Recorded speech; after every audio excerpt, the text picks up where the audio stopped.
Perkenalkan, nama saya Catherine Kevangelina. Saya dari 11 IPS 3, nomor absen saya 7.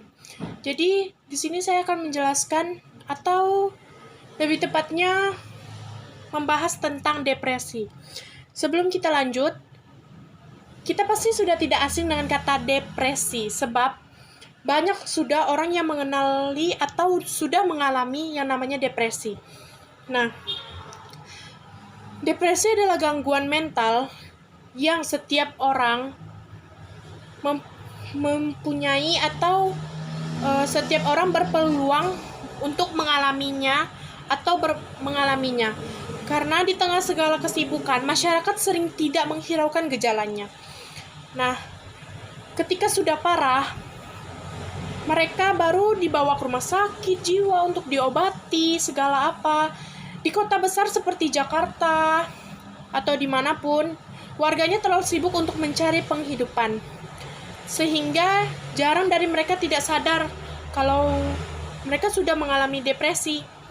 Nah, depresi tidak hanya diderita oleh orang yang dewasa saja. Bahkan kadang depresi sudah dialami oleh umur 4 tahun, 5 tahun, karena penyebab orang tuanya pisah, seperti broken home, broken heart. Nah, namun juga bagi kalangan para remaja, depresi ini dikarenakan tekanan mental yang muncul. Alasannya yang paling sering adalah kematian salah satu dari orang-orang sekitarnya, terutama orang tua, nah, bibinya, kakeknya, neneknya. Ada juga alasan lainnya seperti kekerasan, perilaku aneh dan tak wajar dari orang tuanya, adanya penyakit kronis, bahkan stres karena putus cinta. Nah, survei yang dilakukan Persatuan Dokter Spesialis Kesehatan Jiwa atau PDSKI menyebutkan sekitar 94% masyarakat di Indonesia mengidap depresi mulai dari tingkat ringan hingga paling berat. Contoh dari sikap depresi, masyarakat antara lain terlibat pada ketidakpatuhannya terhadap peraturan yang berlaku. Banyak faktor yang sudah mempengaruhi atau menyebabkan depresi yang bisa dijelaskan secara ilmiah, tetapi faktor-faktor penyebab depresi tersebut biasanya tidak langsung menyebabkan gangguan terhadap penderitanya. Jadi misalnya orang tua kita meninggal, jadi kita pasti kayak ngerasa, aduh, nggak ada gunanya lagi kita hidup, buat apa? Bahkan orang tua kita saja sudah tiada, mereka tidak sayang sama kita.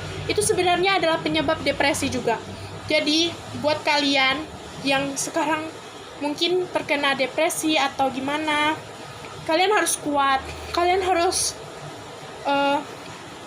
berpikir kalau misalnya orang-orang sekitar kalian itu sayang sama kalian. Tapi, di saat kita mulai kena depresi itu, kita ngerasa bahwa orang-orang sekitar kita tuh nggak ada yang sayang, nggak ada yang peduli. Bahkan, mereka tuh nggak peduli sama kita walaupun kita nangis sekuat apapun. Mereka cuma bilang, itu cuma masalah kecil, aku juga udah pernah kok ngerasainnya. Mereka salah. Sebenarnya orang yang depresi itu, dia itu mau diperhatikan, bukan kayak dibanding-bandingkan. Misalnya kita cerita nih sama dia, aku gini loh, orang tua aku seperti ini. Sebenarnya yang bercerita itu mau diperhatikan, bukan kayak, ya nggak apa-apa, kamu masih mending, aku aja seperti ini, kayak gini, lebih parah malahan. Kami tuh nggak perlu itu, yang bercerita itu nggak perlu itu. Mereka tuh cuma perlu support dari kita semua orang ini, supaya dia bisa jadi lebih baik. Nah, jadi buat orang yang di luar sana mungkin sekarang lagi kena depresi atau apa, kalian harus tenangkan diri. Kalian nggak boleh ambil keputusan saat emosi itu. Kalian harus tetap semangat, tersenyum, lupain semua bebannya, karena di situ pasti akan ada seseorang yang sayang sama kalian, walaupun kalian nggak pernah sadar. Tapi yang harus kalian tahu, Tuhan selalu ada buat kalian. Di saat kalian sedang ada masalah, kalian mencoba untuk berdoa sama Tuhan,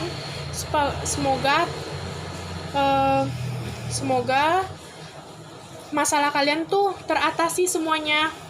Nah, sekian dari saya. Mungkin ada kata-kata saya yang menyakitkan hati, jadi saya minta maaf sebelumnya. Sekian dan terima kasih.